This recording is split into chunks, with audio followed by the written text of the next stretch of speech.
এই ব্লগটা অনেক দিনকার 27শে জুন, আমার তো শেয়ার করাই হয়নি, এতদিন পর আমি শেয়ার করছি।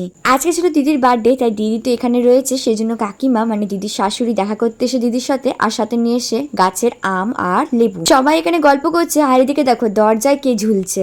অবশেষে অনেক কষ্টে তাকে বুঝিয়ে বাজিয়ে দরজা থেকে নামানো হলো, আর আমি চলে এসেছি রান্নাঘরে এখন সবার জন্য ফ্রাইড রাইস বানাতে। আগে তো মা চিকেন রান্না করে রেখেই দিয়েছে, আর আমারও ফ্রাইড রাইস রান্না হয়েও গেছে। দিদি এখন যাচ্ছে রাধাদার সাথে ঘুরতে, আর কাকিমারাও বাড়ি চলে গেল। এখন বাজে রাত্রি 10টা, আর এখন জানো তো আমি কোথাও ঘুরতে বেরোতে পারি না। কারণ হচ্ছে এক বরমশাইয়ের ব্যস্ততা, আর দ্বিতীয়ত আমার শরীরটা কয়েকদিন একটু খারাপ ছিল, সেই জন্য ঘুরতে বেরোনো মানে ওই ডক্টর দেখাতে যাওয়াই হচ্ছিল। তো যাই হোক, রাত্রি 10টার সময় করে নিলাম আমি আমার ডিনারটা, আর আমার আবার চিকেনের সাথে একটু রুটিটাই বেশি ভালো লাগে খেতে। আমার ডিনার কমপ্লিট হতে না হতেই দিদিরাও চলে এলো, আর তারপরে দিদিরাও ডিনার কমপ্লিট করে নিল। সবাই মিলে বেরিয়ে পড়লাম একটু রাস্তায় হাঁটতে। এই কয়েকদিন আমি ভ্লগ আপলোড করিনি বলে আমাকে কেউ ভুলে যেও না প্লিজ। দেখা হবে নেক্সট ভিডিওতে, টাটা।